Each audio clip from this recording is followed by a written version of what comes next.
All right, ladies and gentlemen, this is the SC Reddit Open number 12. I am Harlequin today with Xenome, and this is the finals game 1 between Awesome, the blue Terran player in the upper right, and GdR, the purple Zerg player in the lower left. So far, we've seen really brute force kind of straight-ahead strategies from GdR. Last couple of games we watched were all ZVZ, and he was just mass roaches and infestors, just chugging along right ahead with one strategy. Awesome, on the other hand, very flexible small unit combinations, a lot of tank, marine kind of stuff, a little bit of drops, a little bit of Viking. Very, kind of detailed style of play. Pretty fun to watch. Definitely not like as wildly varied as TLL or something like that, but definitely kind of like a more classic kind of way of small unit kind of management with Terran. A lot of early pressure and interesting stuff like that. So curious to see where both players are going to go here. So like I said, joining me tonight is Xenome. What are your thoughts on all of this sort of thing? Not really too much. I'd say that in general, Seps favors Terran a little bit against Zerg in particular. Awesome was noting that she saw either the match history of GdR or maybe was watching the stream earlier. So she did note that he went for 10 pool every game. So she will prepare for that. And yet, the first game of the whole night that I've ever seen GdR not go 9 or 10 pool is right now. As soon as he gets called on out, he decides he's going to go for a 14 hatch. So, strange move. I had just finished complimenting GdR for always sticking with the exact same strategy, which is this weird 9-pool build, but then he didn't necessarily rush with it. He just kind of went into an early queen with it. But yet, here he is going for a 14 hatch, so we'll see where he goes from there.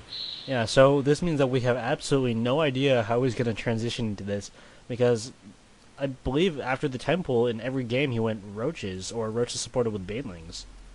Yep, I'm going to guess maybe mutas and lings and banelings because it's a Terran matchup, and that tends to be, a lot of Zerg players are going back towards this. Back when before all the nerfs hit Terran, probably the most popular strategy was like the kind of fruit dealer style baneling, roach, infestor kind of varied kind of tactical plays. But now that Terran is less likely and more likely to go mech, you see a lot more Zergs going for. Whoa, and look at that, we got the early bunker. I was going to say, you see a lot more Zergs going for fast air and that sort of thing. But very quickly, GdR has got 3 workers out there. And as we heard, the attack buffs on the workers are enough to make it so they get a lot more glancing blows on things that are retreating away from them, doing a lot more early damage to those workers. And will they take out the bunker? Yes, they do, but that marine is still going to be there poking away at them. Hopefully GdR is going to be able to get a few lings out, but he has none in production at the moment. This is entirely being fought off by workers. And again, see how they get these... they used to miss when chasing units around. Now they get a lot more blows on, even when they're just chasing them from behind like that. But 6 lings now coming out for GdR. So there's the early pressure that I'm sure he was a little bit afraid of. But fighting enough with workers, not too bad. Awesome not putting down that factory. She did bring in a second SCV. I thought she might have put down a secondary bunker there, but I guess with the impending lings coming, she thought better of it, and now she's just going to be retreating over here for a little bit. She should be fine against the lings. I don't think that that's a link-proof wall quite yet. She's going to need a add-on to seal that, but actually, with that nice corridor, she will be able to defend very nicely. Yep, that single-file row of Marines. Not as good as a single-file row of Zealots by any means, but definitely good against lings, and against that many lings, I don't think they'd be able to chop through that anytime soon. That's a good baneling-proof wall as well. Big, sturdy thing. Tech Lab immediately going up, so I'd be surprised, once again, if we don't just simply see Marines and tanks. That's kind of been her thing. Very, boxer style of play kind of mentality as far as I can tell. And what do we have back here? Is it a starport? Yes. We've got the 1-1-1. Hopefully we're just going to see some drops and some tanks and some Marines. We shall see. Ooh, pre-igniter going. So, Awesome going for those Hellions to support. Always a good choice against Zerg, just because they're great against those Lings and Hydras if your opponent does go for them. Meanwhile, GdR working away at some of these rocks near his third. He did get this Roach Warren up, so yeah, he's kind of doing the same, or at least a very similar build that we saw in his earlier games, except with the 14 hatch, of course, instead of the... 14 pool instead of the 10 pool. Yeah, he's got the right idea. He's got 3 queens coming up, so that guards against the possibility of a single Banshee and that sort of thing.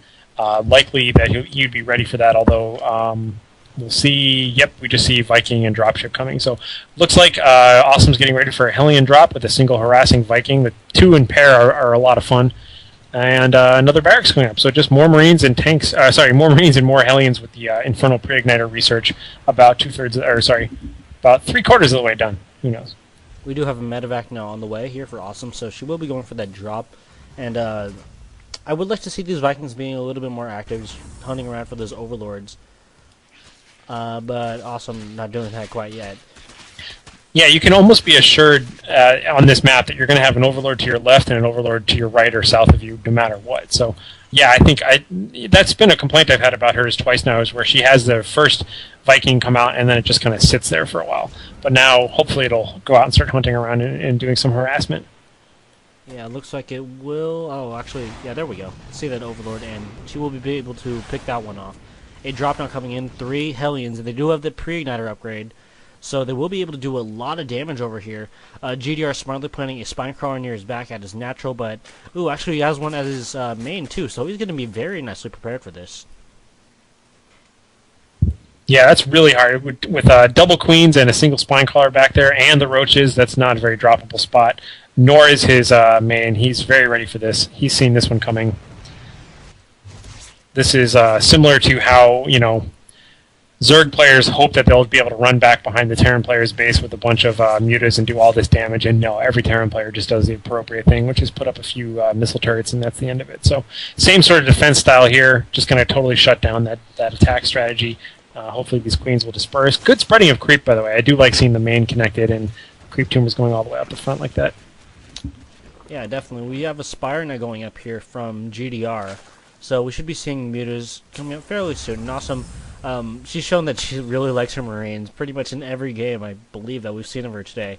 So she will be very well prepared for this, although she does not have an eBay up, so we won't have any turrets for a while. Yep, Spire and Baneling Nest, so definitely going for Baneling Roach and a little bit of mutas to kind of skew her composition, which frankly is good, because honestly her composition doesn't really contain any anti-muta stuff. Most Terrans at this point would say, oh, probably going mutas, I'm going to throw up a armory and get my Thors ready and that sort of thing, but nothing really for her. It's just a handful of Marines is her best air defense. And as you pointed out, no engineering bay means that, if GdR were to suddenly sprout up 6 mutas and fly behind her base, he could do a lot of damage to her econ. And especially against this single Banshee and this sort of thing. Now, I've seen this kind of push before from her, and I really like it. The Banshee as part of the army, with Hellions as part of the army, and Marines and tanks. Very effective combination. Usually harassing units, but instead using them just as frontline troops. I enjoy it. Yeah, I completely agree. I feel this way with Banshees and also DTs. Like, just throwing in 1 or 2 of them in your main army, and then, like, with DTs, if your opponent just doesn't realize that there are DTs there, then they're going to be taking a lot more damage. And then, same with Banshees, except most of the time they just won't have a lot of anti-air, and if you can just take it out before they focus fire the Banshee, then it'll still be able to do a lot of damage. Completely agree. Stim pack, about most of the way done. We've got roly-poly upgrades going, as well as flyer level attack 1 upgrades for the mutas. So both sides of that army being upgraded, the air and the ground for Zerg. And we might just get into a big old clash here one of these days. And we do have turrets now going up here for Awesome, getting 2 of them at each of her bases, or behind each of her mineral lines. So she will be safe from that, although those mutas will be able to pick off some of the outlying SCVs near the gases. But they won't, well, their damage will be very limited. Expansion on the gold going up for GdR, and GdR harassing away a little bit here, trying to take out those tech labs. Going to switch to the Viking, much better call, and going to hopefully switch to the rest of this tech lab. Tech labs are great to take out just because they're low hit point and worth a little bit of money, and it's kind of a guaranteed kill. That's also just kind of annoying. A lot of people going for she's picked up a I think she just accidentally picked up one of her tanks in the medevacs. Going for this double expand for GdR means he's going to be a little vulnerable for now. He'll only get these mutas to try and keep Awesome back for now, and if she pushes in right now, she's got a lot of troops here. This can inflict a lot of damage. Yeah, this is a good anti-Zerg army. It just requires proper micro, but they've got a lot to say about Lings, got a reasonable amount to say against roaches, what with the Banshees and whatnot, and the tanks are just going to clean up. Problem is going to be mutas, but I think the Stim Marines have got that one covered as long as they keep mobile. Yeah, GdR doing a nice job of trying to poke in. Actually takes down one of the tanks. He loses, oh wow, almost all of his Oh, mutas. loses a lot of mutas. Ooh. Kills a good amount of tanks, you're absolutely right, but loses a lot of mutas there. And Roach is going up against wounded tanks. Banelings did not do enough damage whatsoever. And the rest of the units are just cleaning house. Although a few more Roaches are coming up here to do it, but they're just going to lose against these Banshees unless he just doesn't have the right anti-air ability right now. The Mutalisk is just kind of wandering around, shot by Marines. SCVs coming off. Why did you bring off SCVs? I think he just wanted kind of an all-in. She wanted an all-in just to kind of make sure that she won that. But it's kind of a weird choice. But now the Mute is popping out. That's going to be enough.